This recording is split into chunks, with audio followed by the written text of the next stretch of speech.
पर बेटा तुम्हें तो हमने शादी से पहले ही बताया था ना कि हमारे घर की बहुएं नौकरी नहीं करती। फिर शादी के इतने सालों बाद तुमने क्या जिद पकड़ ली है नौकरी की? देखो बेटा, तुम्हें पता है ना, इस घर का पत्ता भी नहीं हिलता तुम्हारे बिना। अब तुम नौकरी की जिद करके बैठ गई हो, अगर तुम नौकरी करोगी तो घर कौन संभालेगा? बिखर जाएगा ये घर, देखना। माँ जी, मैंने आज तक वही किया है जो आपने कहा है। मुझे आपसे कोई शिकायत भी नहीं है। मुझे किसी से कोई शिकायत नहीं है, पर मुझे खुद से शिकायत है। मैंने अपने मम्मी-पापा के कहने से जल्दी शादी कर ली। पहले मैं खुद के पैरों पे खड़ा होना चाहती थी। बेटा हुआ क्या है ये बता मुझे। माँ जी, आपका बेटा दुष्यंत, मैं जब उससे पैसे माँगती हूँ तो ऐसा लगता है भीख माँग रही हूँ। वो मेरी सेल्फ रिस्पेक्ट हर्ट करता है, मुझे अच्छा नहीं लगता। पर बेटा तुमने आज से पहले तो हमें कुछ बताया नहीं ऐसा, और हमें कभी ऐसा नहीं लगा कि तुम्हें इस घर में कोई दिक्कत है। फिर अचानक से अब क्या हो गया? माँ जी, जब तक बर्दाश्त हो रहा था मैं कर रही थी, पर अब मुझसे बर्दाश्त नहीं हो रहा। और आपको भी क्या ही बताती मैं, आप तो खुद अपने बेटे के ऊपर डिपेंड हो। अगर आप लोगों की ज़रूरत की भी कोई चीज़ चाहिए होती है ना और उसके लिए पैसे माँगती हूँ, तो भी बहुत सुनाते हैं वो मुझे। जबकि आप तो उनके माँ-बाप हो। माँ जी, मुझे ना किसी से कोई प्रॉब्लम नहीं है। आपसे, पापा जी से बहुत प्यार मिला है। दुष्यंत भी बहुत प्यार करते हैं, पर इज़्ज़त नहीं दे पा रहे वो मुझे। किसी भी चीज़ की ज़रूरत हो, कोई सामान मँगवाना हो या आप लोगों की दवाइयों के लिए भी पैसे चाहिए होते हैं ना, तो 4 बात सुनाते हैं। बोलते हैं कि तुम्हारे तो खर्चे ही पूरे नहीं होते, घर पे पड़ी-पड़ी तुम करती क्या हो? जिस दिन कमाओगी उस दिन पता चलेगा।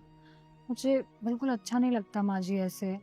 और मैं इतनी पढ़ी-लिखी तो हूँ ही कि आप लोगों की ज़रूरत है और अपनी ज़रूरत है, घर के सारे खर्चे मैं आराम से उठा सकती हूँ। अच्छा, मेरी बुराई चल रही है। नौकरी करना है। नौकरी करने के लिए पढ़ा लिखा होना जरूरी है। और जितनी तुम पढ़ी लिखी हो ना, तुम्हें कोई छोटी सी नौकरी भी ना दे। इसलिए अपने दिमाग से नौकरी का भूत उतार दो और घर संभालने पर ध्यान दो तुम। अनपढ़। अच्छा, जिसे तू अनपढ़ कह रहा है ना, तू उससे ज्यादा पढ़ी लिखी है वो। एमए इंग्लिश किया है उसने, और साथ में कंप्यूटर की डिग्री है उसके पास। तुझे शादी के टाइम हमने इसलिए नहीं बताया था कि तेरी ईगो हर्ट हो जाएगी और तू उससे शादी ही नहीं करेगा। रिया मुझे देखते ही पसंद आ गई थी, इसीलिए मैंने उसे बोला कि तुझे ना बताया कि वो कितनी पढ़ी लिखी है। और एक बात बता, तू जो कमा रहा है उसके लिए तूने किया क्या है? पढ़ाई तक ढंग से नहीं की तूने, और पढ़ाई ढंग से नहीं की तो तुझे नौकरी भी नहीं मिलती। वो तो तेरे पापा ने अपना चलता हुआ बिजनेस तुझे दे दिया, वरना तू घर पे बैठा था, कोई नौकरी पे नहीं रखता तुझे। और आज मुझे लग रहा है कि हमने वो बात छुपाकर गलती की है, लेकिन आज मैं वो बात बताकर अपनी गलती सुधारना चाहती हूँ। मुझे नहीं पता था कि हमारे बेटे की सोच इतनी छोटी है कि अपने परिवार के लिए जो कुछ भी करता है वो एहसान जताकर करता है। हमने तो तेरे लिए जो कुछ भी किया ना बेटा, खुशी खुशी किया। खुद हमने आधे पेट खाया, लेकिन तुझे भर पेट खाना खिलाया। खुद फटा पुराना भी पहन लिया और तुझे हमेशा नया कपड़ा पहनाया। और इसे देख रिया को, पराए घर से आई है ये, लेकिन इसने इस घर को कितने अच्छे से संभाला है।